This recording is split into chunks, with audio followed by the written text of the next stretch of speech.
Hello and welcome to the PCA member webinar, PCB Design for Unique RF Features in UHDI. We will start in just a couple moments.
Hello and welcome to this special webinar of the Printed Circuit Engineering Association.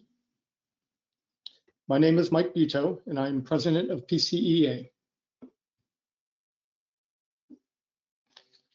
PCEA was founded in March of 2020 by a group of industry designers who wanted a professional organization that could support their segment of the industry.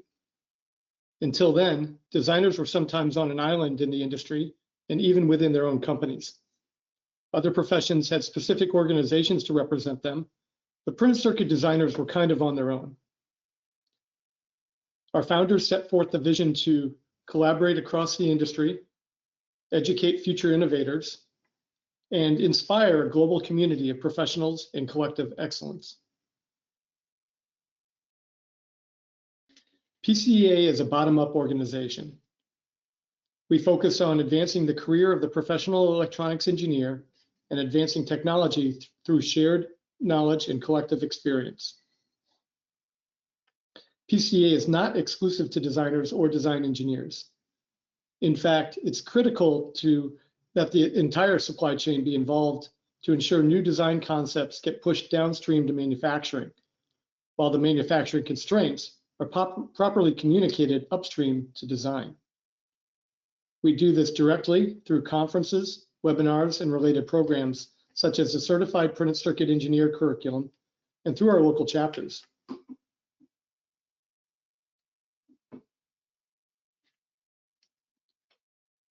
Membership comes in two flavors, individual and corporate.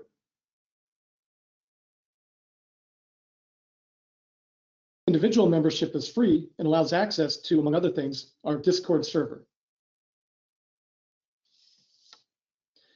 Here are some of our recent chapter presentations from the Portland, Orange County, and our newest chapter, Richmond, Virginia. Many of our chapter meetings are accessible live via Zoom. You can visit the PCA events page at pca.net for details. You can find many of the past presentations or slide decks on YouTube or at Printed Circuit University.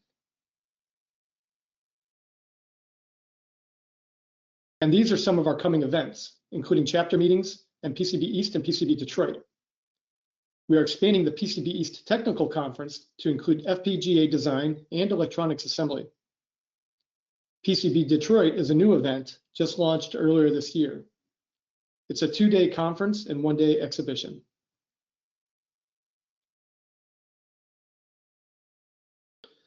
This summer, we launched our new website. The redesigned site reflects our new branding. And admittedly, we were a bit guilty of site creep, and we'll be consolidating some of the many sites we own under the PCA.net umbrella to make it easier for users to find what they're looking for.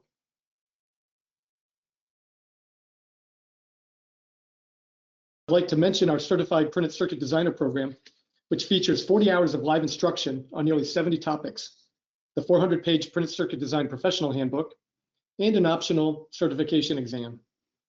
We offer both open classes and dedicated corporate classes. You can visit pcatraining.net for details.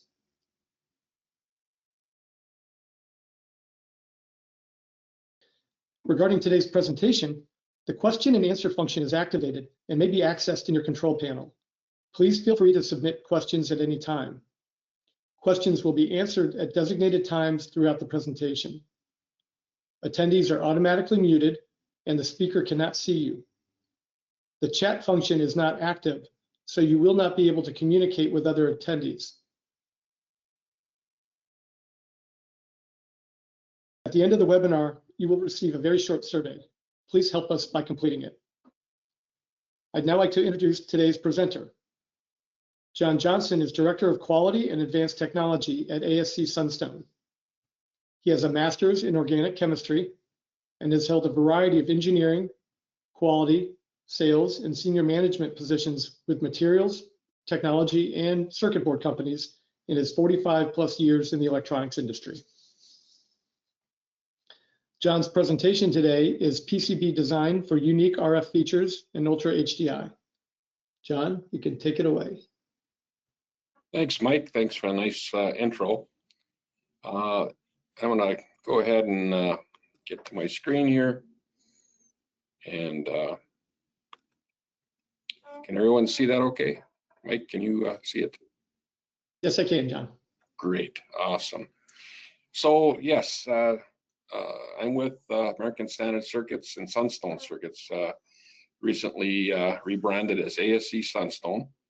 And, you know, our kind of lead-in slide here talks a little bit about, you know, the whole concept of what we're doing today and doing a webinar and doing a lot of communication with the folks in the industry out there, especially in design.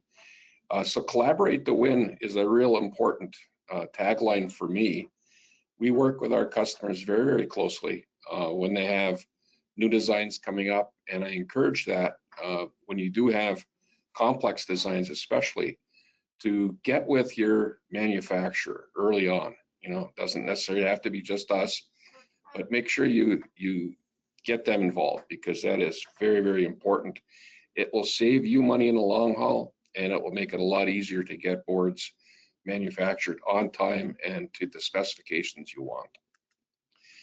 So today we're going to talk about really unique RF features. We build a lot of RF products here, but now we're mingling ultra high density interconnects in with this technology, and so we'll kind of talk a little bit about both topics as we go through here. So we're going to focus on, you know, really what HDI versus UHDI is, and how maybe you can use it to your advantage in doing your design. We'll talk about materials for RF and some of the new materials that are coming out. Then go through some of the methods for PCB manufacturing with different RF features. And finally, talk a little bit about design for manufacture and performance. So where is printed circuit board technology today? You know, right now, high-end circuit boards are HDI technology, but there needs to be a push to ultra-high density technology. And really, the drivers are components. And that, you know, in my whole career, that's what's driven the incredibly shrinking circuit board, as I like to call it. Line widths have gotten smaller, tighter, finer during my whole 47 years of being in this industry. And, you know, now we have ball grid arrays. And as they went from 1.25 millimeter down to 0.8 millimeter, it started to get harder and harder to route out of those BGA patterns using a 75 micron line in space, or 3 mil line in space. So as we go into 0.5 millimeter and 0.4 and 0.3, it soon becomes impossible to keep a level of complexity out of the boards that really makes it a reliability trap, but also very expensive and very cumbersome to build in terms of lead times and cost. So when you look at the ability to manufacture from a printed circuit board aspect, lines and spaces that are sub 3 mil, sub 75 micron. And I think I used the term earlier in the slide, mils to microns. And that's what we'll be talking about in many of these ultra high density scenarios, is talking about it in microns. It's really, as we get smaller and smaller, it's the better way to refer to it. So looking at this slide here, you can see, oh, I just lost it here, sorry.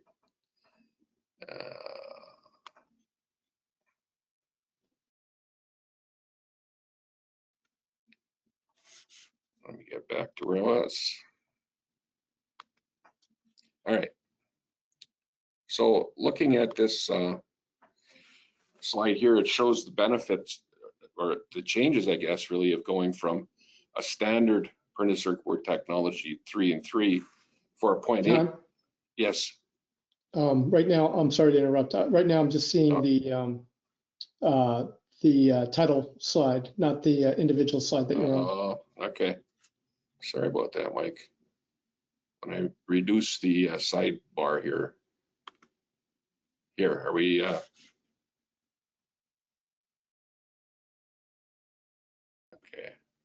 Now can you see There it? we go. Yep, perfect. Okay, sorry, folks. Technology.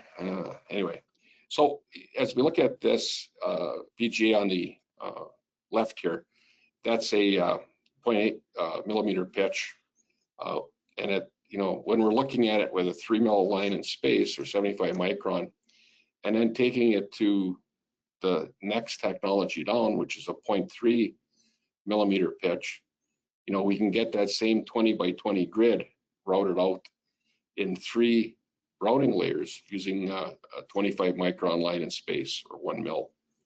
So it's a 10 times area reduction with the same number of layers. If you can imagine that, you can make your devices a lot smaller. So everyone wants to talk about swap, size, weight, and power. But as you look at these new designs that can utilize this line width and space, instead of boards that are 10 by 10, you're going to look at something that's 3 by 3 or even smaller. Looking at the ultra high density technologies, and kind of contrasting with HDI to UHDI. If you take a normal HDI board, it's going to have a variety of structures, and this shows a through via and then a buried via with several stacked micro vias on top. Don't ever use that on an HDI board. That is not a good thing to do from a reliability aspect. So I want to hasten to mention that. But that's, generally when you have stacked micro vias and sub-assemblies where you have buried micro vias, it's indicative of an HDI type product, but no less than 75 micron in reality. If you take that board, 4.5 by 5.5, 12 up on a manufacturing panel, 12 layers, you're going to have 4 lamination cycles to build that board. It's all subtractive etch processing. So you're looking at, starting out with copper clad laminates and going to photoresist to make the circuitry, electroplating copper, exposing, developing etch and strip as processes.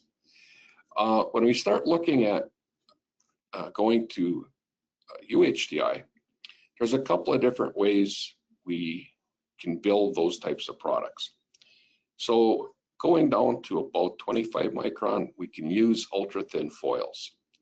And the ultra thin foils really are a good way to get sub 3 mil, sub 75 micron down to that 25 micron range. You get relatively straight sidewalls. If you use too thick of a copper, however, you'll get more of a subtractive character to the circuit. If you can use something down in the 2 micron range or 1.5 micron range, that is going to give you something with a relatively straight sidewall. However, if you're starting to go sub 25 micron, then what we would do is use an additive plate up technique, SAP, using a liquid metal link that is available through LiquidX, manufacturer of that. They used to be a Veritech back a few years ago, but it really is a road that we feel we're going to take to package substrates. The ability to go from 25 micron down to even 10 micron is relatively feasible for printed circuit board operation. With this technology, you actually start out with a clad laminate. You'll etch off the copper and then plate up using the liquid metal link first to put a dense catalyst level down on the surface. You'll put on a very thin level of electrolysis and then plate your circuit up there. So it's definitely straight sidewalls and lots of benefits for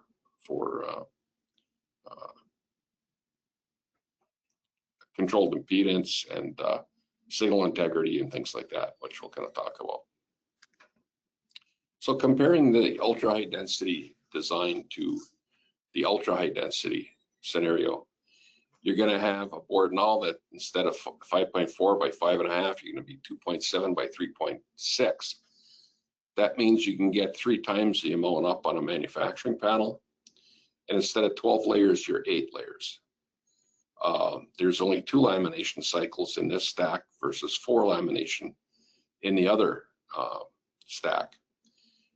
I get a lot of questions from folks. Well, ultra high density interconnects, they got to be a lot more expensive because it's, really fine lines and things like that. But if you look at these 2 comparisons, you're getting 3 times the amount of product off of a manufacturing panel. And that's how a printed circuit board manufacturer looks at pricing in a lot of cases, is that they're looking at how many they can get on a panel and what does that panel cost. So if your panel cost is even 3 times for this technology, you're not going to increase your price of the final device. In fact, it'll still be less because you have lower layer counts and less lamination cycles. Another comparison here is to show, with HDI, we have boards, typically they're going to have high layer count, microvias, sub-assemblies, things like that. The line width and spacing is really limited to about 75 micron. Some folks can get down to maybe 60 micron lines and spaces, but typically it's going to be 75. The hole sizes generally are 6 mils for through holes and 4 mils for the microvias. So 100 micron for microvias. And the component pitch is going to be down to 0.8 millimeter, and layer counts can go upwards to 40 layers. With Ultra HDI, you get a lot of complexity and increased capability. If you look at the currently going down to say 12.5 microns, that's a 0.5 mil line in space. So it's pretty amazing from that side. We can do that. It is possible. Your through vias are going to be now 4 mil, 100 micron diameter, and your microvias instead of 100 micron are going to be 50 micron. So when you look at that, people will say, well, geez, that's a 4 mil diameter through hole. You have to remember that instead of being high layer count in most cases, these are going to be very thin dielectrics, and the layer stack is going to get a lot lower because you can use the ultra fine lines. And this is for BGA component pitches of 0.8 and lower. And really there's no limit to layer count, but the technology generally is going to head to lower layer count because of the finer lines and spaces. If we look at material choices, I guess maybe I'll just break for a second there. Are there any questions, Mike, at this point? There is, John. Yep. Both for thin foil and additive methods, how does copper roughness compare to HVLP 2 and 3? Okay, so we're going to talk about that and material choices here in just a minute. So we'll get to that. And it's probably better to see some pictures on that as well. Okay, and I'll just remind the audience that the Q&A function is enabled, and you can post a question at any time. Thanks. Okay, so moving on, if you look at the material choices out there today for RF, I mean, there's a lot of different materials for different needs. And all of the people who are manufacturing laminates have an RF lineup of some type, something that's going to be low dielectric constant, low loss, and essentially high performance. But bear in mind that a lot of low speed designs that are sub 10 gigahertz don't necessarily need low decay, low DF materials. Many times standard FR4 options may suffice. So just bear in mind that, over-speccing what you need for materials is going to end up costing you money. Now, there may be needs to have, certain PTFE materials as in a hybrid stack up and things like that. But typically, you're going to get not much difference in performance with standard FR4. As you get higher speed, then that goes out the window. But from an availability standpoint, you really need to consider where your materials are coming from.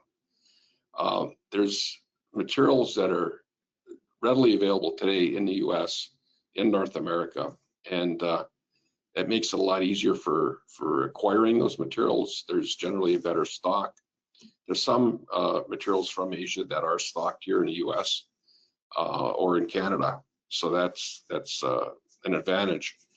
But if you have something that is really focused on some of the brands that are in China, especially, that is kind of a supply chain that has some penalties today in terms of tariffs and also stability, in the world geopolitics scheme. Technical support, you have a lot of manufacturers that specialize in RF. So not only should you look at your supplier of materials to help you in selecting materials, but talk to your printed circuit board manufacturer, because we can help guide you into a lot of different materials depending on what you're looking for performance. When you look at UHDI, especially, materials for RF are really, there's a lot more materials coming available in the US. So most of them that are lower DK and DF materials, but they also have high glass transition temperatures, TGs. And they, coreless materials, you've heard of ABF materials, Angimoto buildup films perhaps. They really taken Asia by storm, and they use these materials to build up layer after layer after layer. And at the end of the day, that's to deal with scenarios where you can even do finer line widths, but they are stacking these up, 5 or 10 sequences of ABF. Now ABF, from everything I've heard, holds about 90% of the market share for these coreless or build-up materials. The issue that I guess I see is the DK really can get down to about 3.2 today in their offerings, but the dissipation factors are higher, running 0044, really in the best case that I've seen in the data sheets.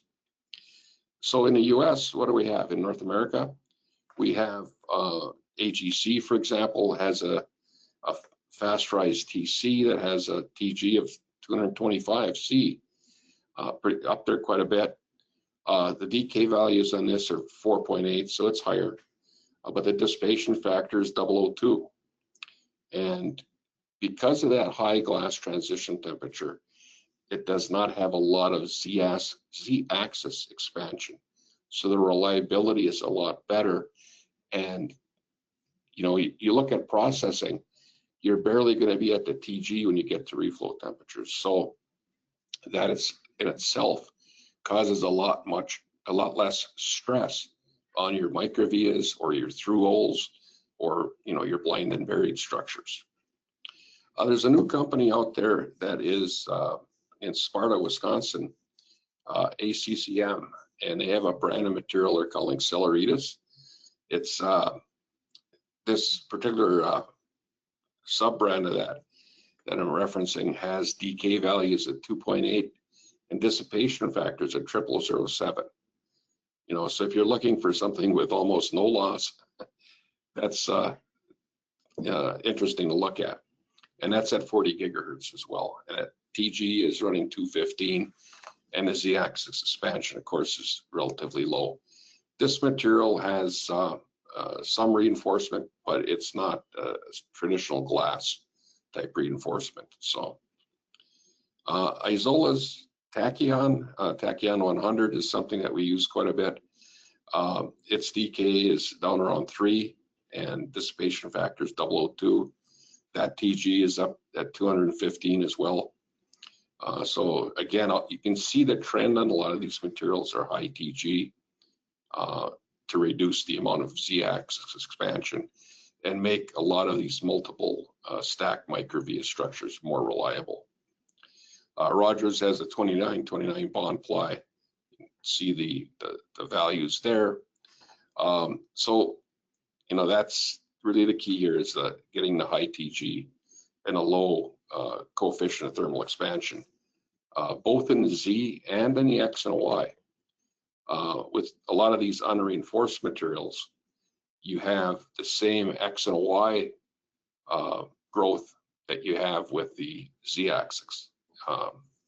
And you're looking at, with reinforced materials, down in the 9 to 17 part per million range for X and Y CTs. An interesting note is AGC has studied this fast rise TC quite a bit, and decoupon testing, where it's basically a standard to evaluate reliability on stacked microvias. They have been able to pass on a 4-stack microvia structure 200 cycles going up to 260 degrees centigrade. The test itself only requires you to get to 6. So when you get to something that high, it really shows the benefits of these types of materials. And certainly with this particular product that you're looking at, it's unbelievable. You just don't see results like that on something where you have 4-stack. The other aspect to look at when you look at ultra high density, and really as the pitch sizes start getting down into the 0.3 millimeter pitches, is what's used for solder masks and how do you solder to those boards. I mean, you're much smaller pads, and traditional solder masks have troubles resolving as you get down to micro BGA devices with pads as small as, like, say, 60 micron. That's like 2.5 mils in that range. So the traditional screen masks have issues there. Spray-on masks, could work in these scenarios, but it really depends on how well we can resolve those. And so that is the challenge.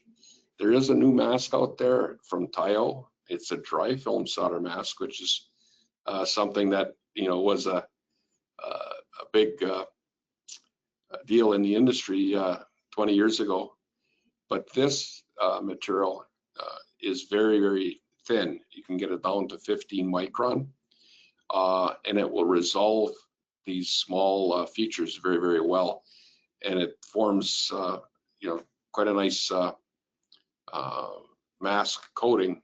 It is only in amber color, but something certainly to consider.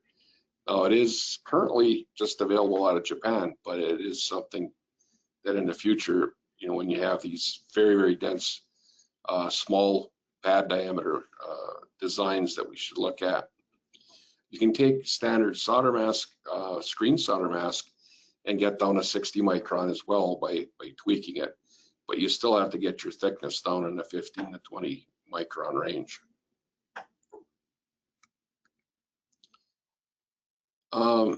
So now we're going to move on to talking a little bit about methods for a board manufacturer for RF features. So are there any questions about the material side? Oh, we didn't cover the copper, did we? No, correct. Yeah. Let's see if I missed that. No, here it is next. Again, I think this slide got out of order, so let me cover this quickly.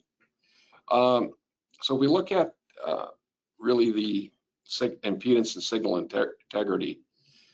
This is really what I want to talk about, is how to lose loss. How do you make your circuit much smoother? So all of the different copper foils out there, is how smooth is smooth? I mean, you get, first of all, you got HVLP with a number behind it, or a VLP, and it's really, these are nomenclature that's used by the different laminators for the foils that they're using on their particular products. There really isn't so much of an industry standard naming convention for the foil profile. So when you're looking at some of these very, very thin foils, that helps a lot with in terms of getting a very smooth finish on that tooth side of the foil, and it also gives us a very, very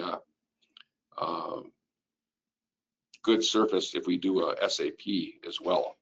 So you can maintain a good bond strength of your traces. Now, if you look to the little diagram here on the right, it'll show you what the different foils look like. You have a very low 1 micron tooth. You have 1.3 micron and a 1.7 micron. Now, when you look at those, that's very, very, very small tooth. If you look at something here that's called an LP foil, low profile, I mean, typically that's 5 to 10 microns in thickness. So you can see that a normal standard foil is going to have something that's going to be very toothy. It's going to have a lot of roughness on the bottom side of that trace. So when you're looking at all of these different aspects using ultra thin foils, they're going to have a fine tooth. And certainly when we're going through SAP type technologies, you want to exploit that value to have that low tooth. But there's another aspect in comparing subtractive processing to SAP or ultra thin foil processing. And that's when you look at, in an HDI scenario where you're subtractively etching that trace, you get a trapezoidal line. You have your standard profile bottom roughness that's going to be greater than 5 microns, but you also get a roughness along the edge of the trace where you've etched down, because the subtractive etching of that trace doesn't form a crisp boundary layer at that edge. It's going to follow that tooth a little bit, and so you get a very ragged edge on the side of that trace.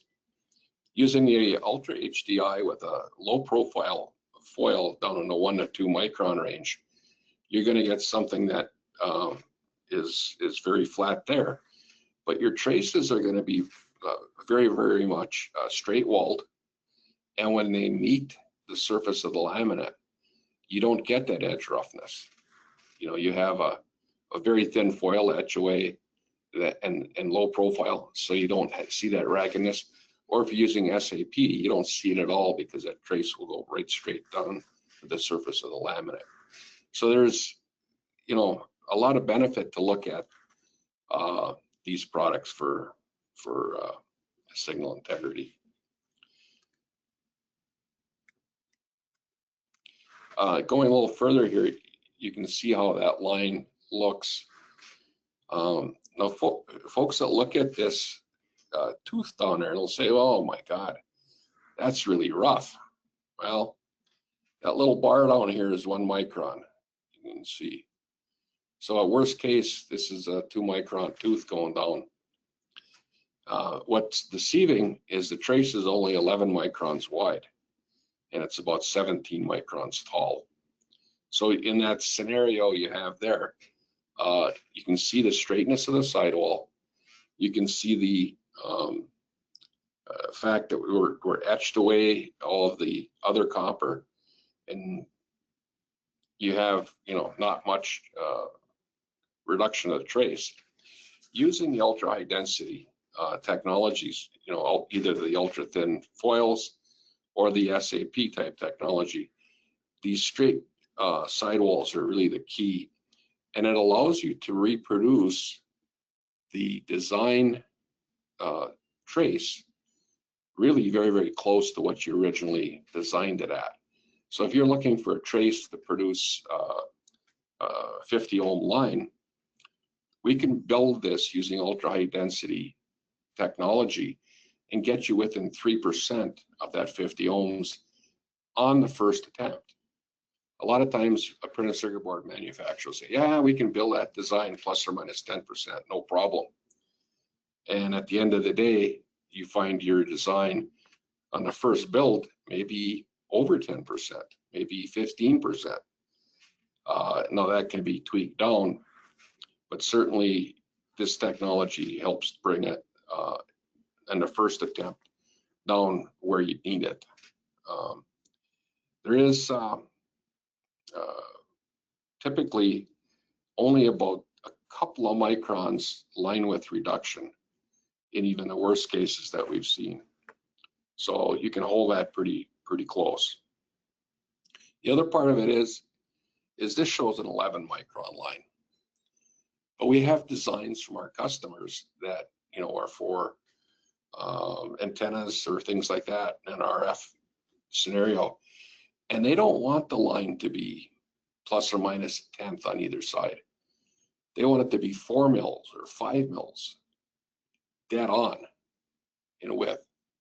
This technology gets you there. And so instead of a line that's 4.1 or 3.9, you're pretty much at 4 mils all the way down those traces. So it doesn't have to be just an ultra fine line to use that technology. So before we start going into these other aspects here, I'll back up a minute. Any questions? And if a person had the question on copper foil, did I cover that for you? The person says thank you, and there's nothing else in the queue at present. Okay, great. So let's go back to some of the other techniques now that are being used for isolation and grounding in RF designs. So very typical to use a lot of grounding vias or fence vias in trying to establish more of a situation where you have a waveguide in a board or on the surface. And you can see these two little boards here that, you can see all the vias. There's really no physical limits to, how many vias you can have other than the practical practical ones where you can't get the vias really any tighter than about 8 mils between the holes. If they get to be too tight, and especially with very low modulus materials, they can tear apart. And so you have to be very cautious on getting down to even 8 mils with, materials like 3003 or some of those that really don't have reinforcement in them and are very low modulus. In many cases, these vias are going to be 100 micron mechanically drilled, or they'll be 50 micron at the smallest size for laser forming. The one thing that, I guess was a good takeaway from one of my prior sessions I had discussing this was that, as your device frequency goes up, you add a lot of micro vias or a lot of fence vias in a structure to deal with interference. both coming in and going out.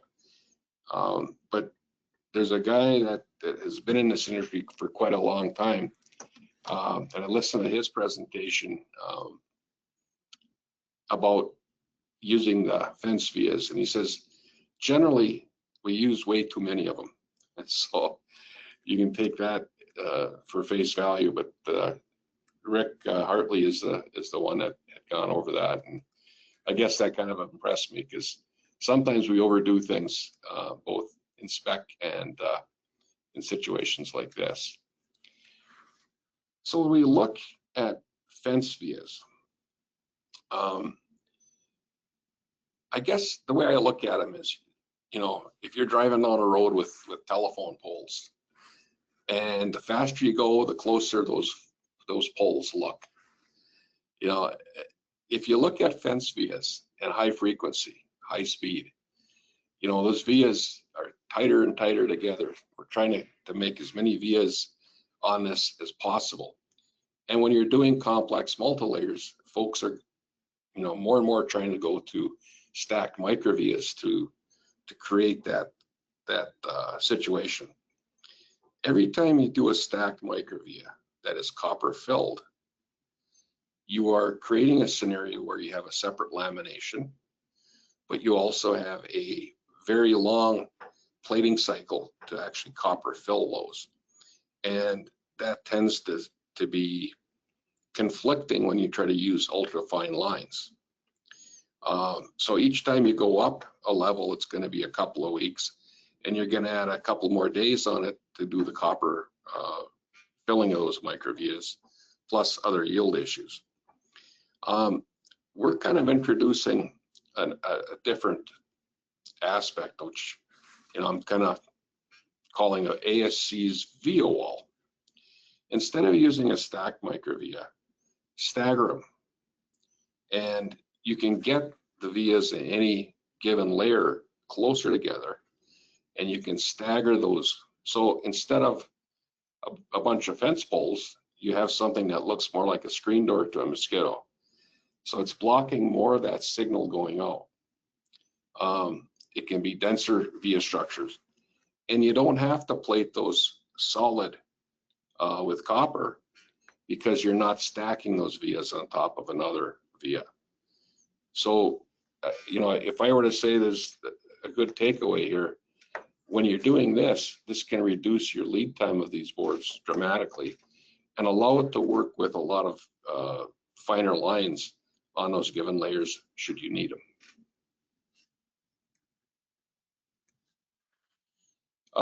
Other designs use edge plating, and in a lot of cases with edge plating, there's castellated holes as a form of edge plate, where you're trying to have a edge of that part covered, but a lot of cases it's a routed edge that the whole edge is plated over. And occasionally you got both, where you have castellated holes like you see in the upper examples here on the corners. Whenever you do edge plating, you have to have a point of connection, and these points of connection you can see here have to be routed and are not going to have edge plating in those areas. If it's just on a corner of the part, you get much more coverage on the edge. So you have to decide, how you want to have that edge plating go across the panel and on the board edge, so that you can effectively still hold that in the panel while you're plating, and then separate that later. So this example using a castellated hole is really a good way to do it. Or if you can take a short break on the edge where you can leave laminate material attached, it's a lot better way to go about it. Typically castellated holes really can go down to about 15 thousandths of an inch diameter. Sometimes in specific designs you can go a bit smaller, but you have to have enough spacing with the smaller diameter vias, so that you can cut them uniformly without getting a lot of burring and issues there. The edge plating, you know, of course, you're trying to completely encapsulate that board internally to reduce the interference and get better shielding. So, you know, that's a very common feature that we see in even simple boards to complex boards for filter applications. Again, you know, as I mentioned, you wrap that entire signal structure in the ground plane, and you have a nice holding area for the part yet in our manufacturing panel. Cavity plating is also something that's very common in RF designs. You can create your microstrip circuitry anywhere within a multilayer structure, and if you have launch zones for those antennas, you know, you can open them up and bring them out to the edge of the part or bring it out internally in the part.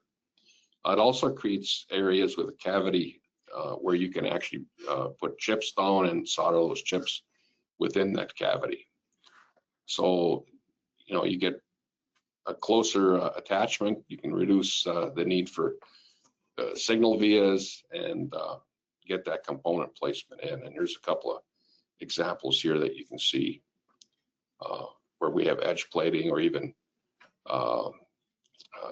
non-edge plated scenarios here. When we're looking at making these cavities, the challenges are getting this to laminate to get a good bond, but yet not have the partially cured resin flow too much out. Because if it flowed out in this little example here, you'd start covering some of the surface mount pads that you want to put components on. So we have to look at setting a cutback distance that is needed to keep that bonding material from flowing out into that cavity area. So when we do that, we also want to make sure that there are not adjacent, I'll back up there. So the adjacent vias don't break out into that open area that you're trying to use for that to keep the flow back. If you do that, that's now going to leak into the cavity. So your spacing of your vias next to that cavity needs to be greater. And the cutback, we have to use certain materials that flow a lot less. And so it's a kind of a rock and a hard spot when you get to that situation, because sometimes the materials just are going to flow not enough, and that hole will open up into the cavity, and the board will be scrap at that point. So before we start going through this complex design, are there any questions? Yes, John. Regarding controlled impedance in Ultra HDI traces, are the equations and calculation methods the same as with regular HDI traces? In other words, do you use thinner dielectrics to achieve the target impedance for thin Ultra HDI traces? Generally, you do use thinner dielectrics, and you'll find that if you're looking at, well, it really depends on what you're trying to achieve. So let's say that you want to use a thicker dielectric and you need a 4 mil line width, and you have a complex BGA you need to route out of. There's been a lot of study done on that, where you can route out of that BGA using a much narrower line width and not sacrifice the overall impedance, because you're going to go out to your actual impedance structure that will control that signal flow. However, if you want to use fine lines throughout the entire surface, and you want those structures to be impedance controlled, you're going to look at much thinner dielectrics. For a 2 mil trace, typically a 2 mil dielectric, that's going to be somewhere in the 3 to 4 DK range. So as you go to 1 mil lines, you might go into a 1 mil or 1.5 mil thick dielectric to get that 50 ohm structure. And it works the same with differential pairs. From what we've seen, the software pretty well predicts it. And, you know, like I say, we've been able to hold those numbers very, very tight by actual testing. So that's why I say it seems to correlate. If you look at the equations, however, there is a factor in the impedance equation that takes into account that trapezoidal part of the line width. So it's not completely the same you would expect, but it gets you close enough. Any other questions? Yes. What does conformal plated microvias mean? Are they coated with conformal coating? No, that's a good question. So when you look at a microvia that is copper filled, that microvia will be fully plated, it will be solid. When I say conformal plating of the microvia, what I mean is that you have a normal plating of, I think the minimum is like 5/10 down into the via through the bottom and coming out to the other side. You know, and you can make that thicker as you need, but you don't fill the center of that microvia until you laminate. And when you laminate, the resin that's on either side will flow into that microvia. And so you won't have any voiding or anything like that in that hole, any air bubbles, air pockets. So that's a typical technology that's been used for years and years and years. And that's really what I mean by conformal. The act of filling that is going to take, you know, 2 to 3 times the plating time that you need to be able to plate the conformal structure. So hopefully that answers that question. That's the last question in the queue. Okay, great. So this stack up here is a dandy. It's a complex build that, you know, we built in the past. We have structures that we built, you know, up to 30 layers on rigid, I guess 34 layers on rigid product that, you know, have a variety of sequential laminations that have a variety of back drilling to take away any parts of the via that, you know, are necessary, you know, to get that structure made first, but you don't want the antenna effect that you have from, like, say, half of that via remaining. You have different blind and buried structures as part of that sequential lamination. We have microvias that typically are going to be on both sides of a substructure or even on the surface of the board. And there's stacked microvias in these scenarios. With the existing materials that we have today, not accounting for any of these really high TG materials, you don't want to start stacking your microvias more than 2 deep. If you do, you're going to start seeing more problems from those via structures that are stacked starting to fail. And there's been a lot of papers in the industry that have discussed that. But as you saw in the presentation earlier, the new materials really should get us out of that level of risk.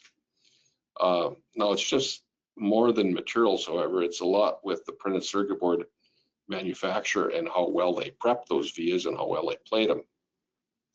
But, you know, taking that all into account, the new materials, the ultra high TG materials, offer a lot more safety zone for stacked microvias. In this particular structure, you can see, you know, this only a 14 layer, but you have these structures that are plated up.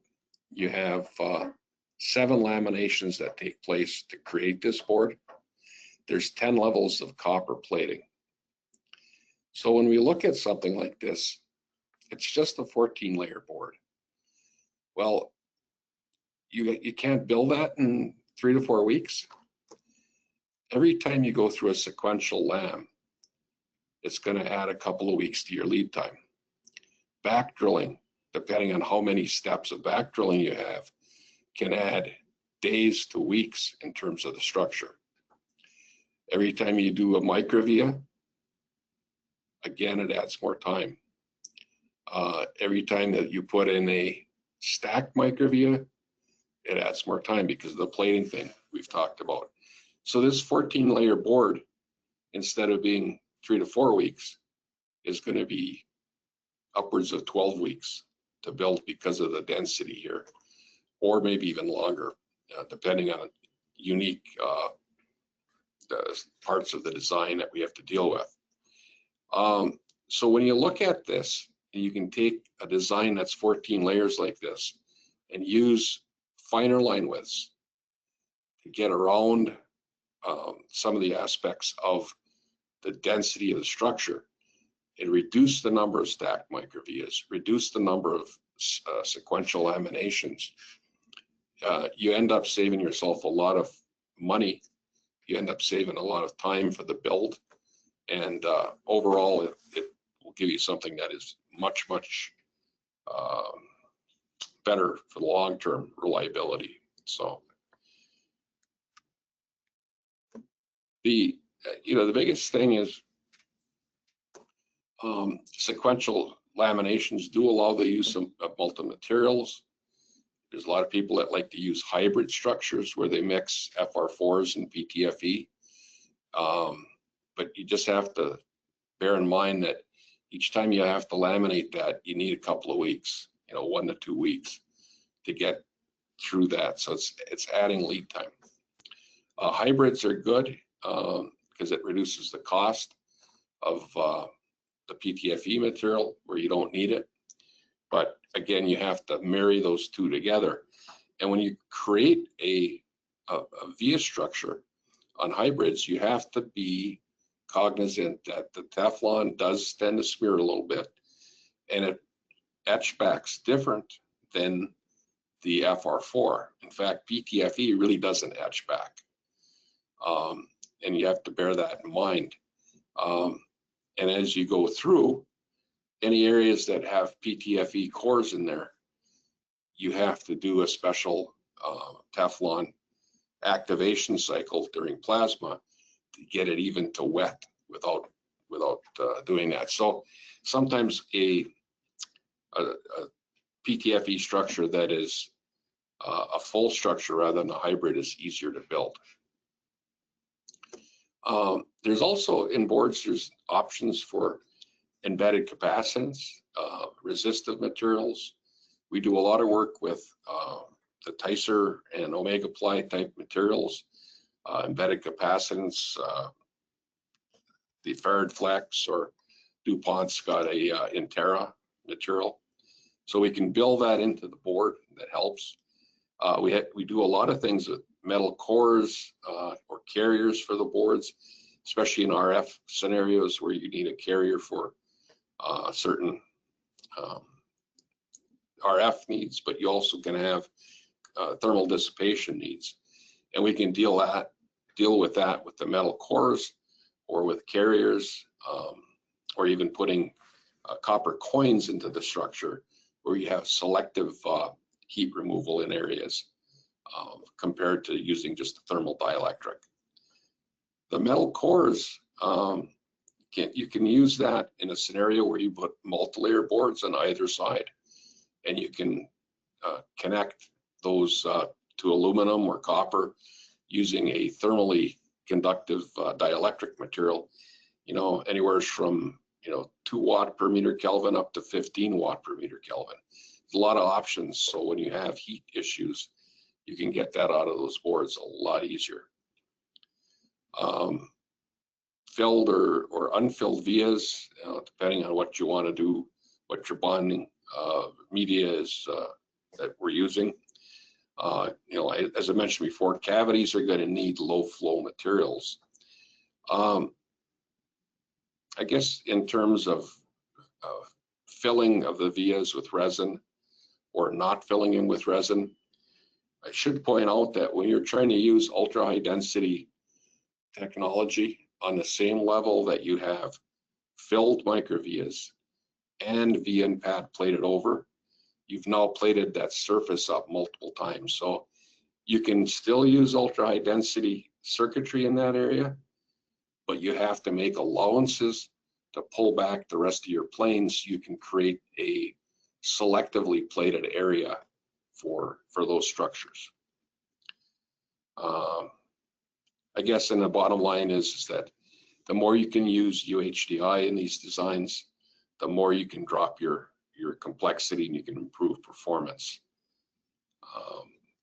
So with that, we're nearing the end.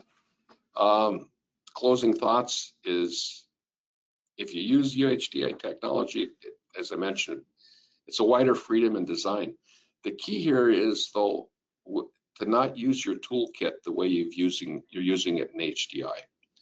Focus on using the ultrafine line list first to reduce the number of stacked microvia occurrences, the number of subassemblies that you have to use to try to get your design to lower layer count.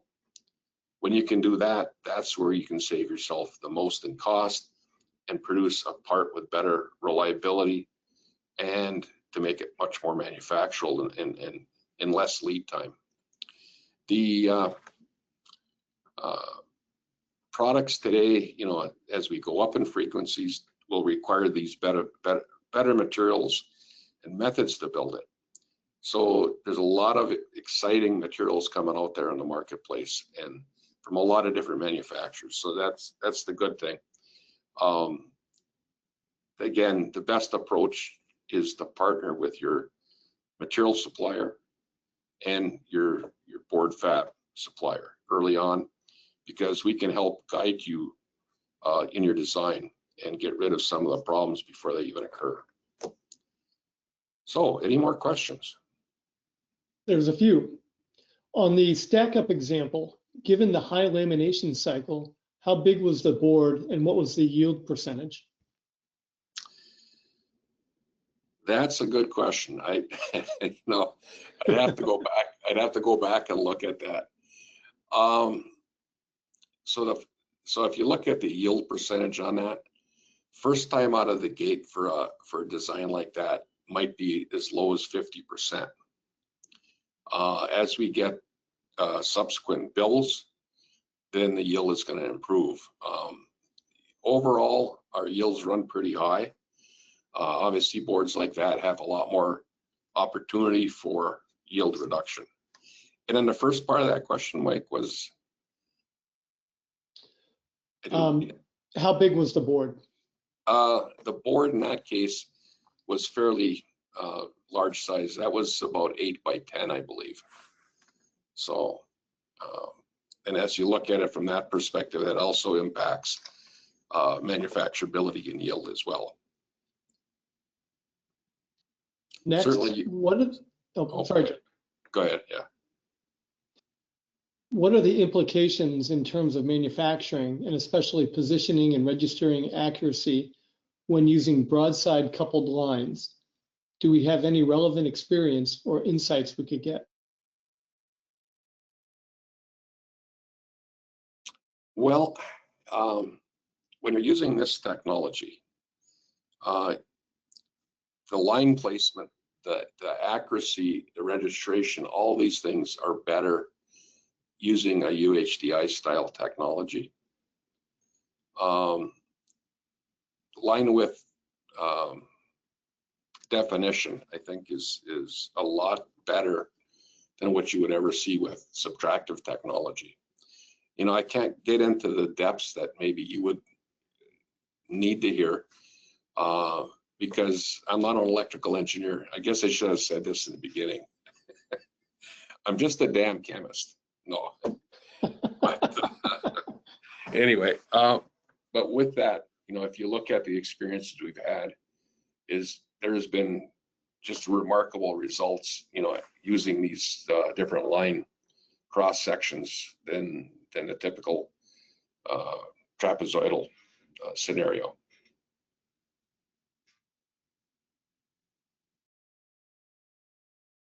Next, can copper coins be can copper coins be plated over so that there's no gap between the coin and the top ground copper?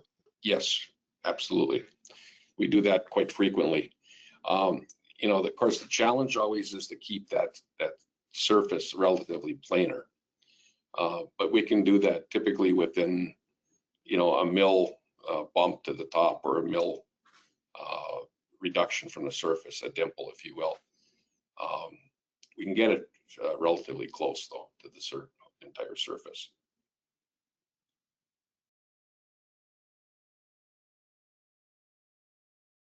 And let's see, are there any other questions from the audience? Just read a couple of the comments. This is a really good presentation. Several thank yous. Okay.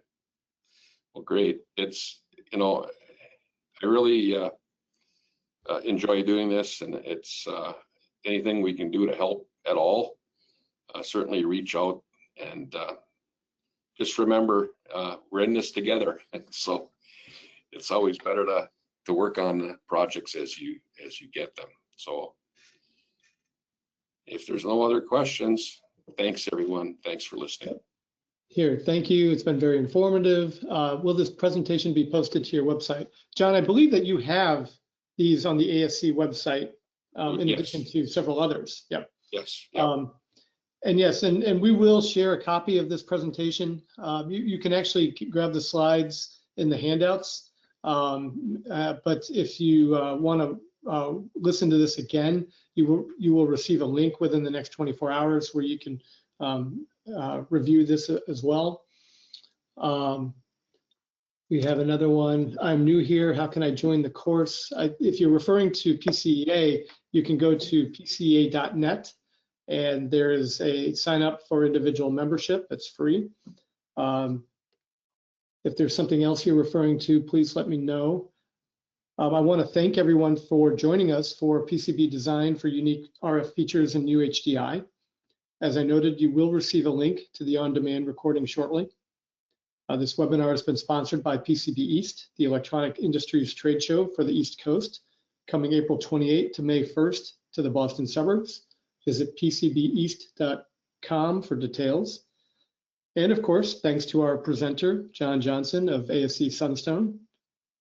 If you have any questions, please reach out to John at jjohnson@asc-i.com, or you can contact me at mike@pcea.net. I'm just double checking, no more questions. Okay, I hope everyone has a great day. Thanks, everyone.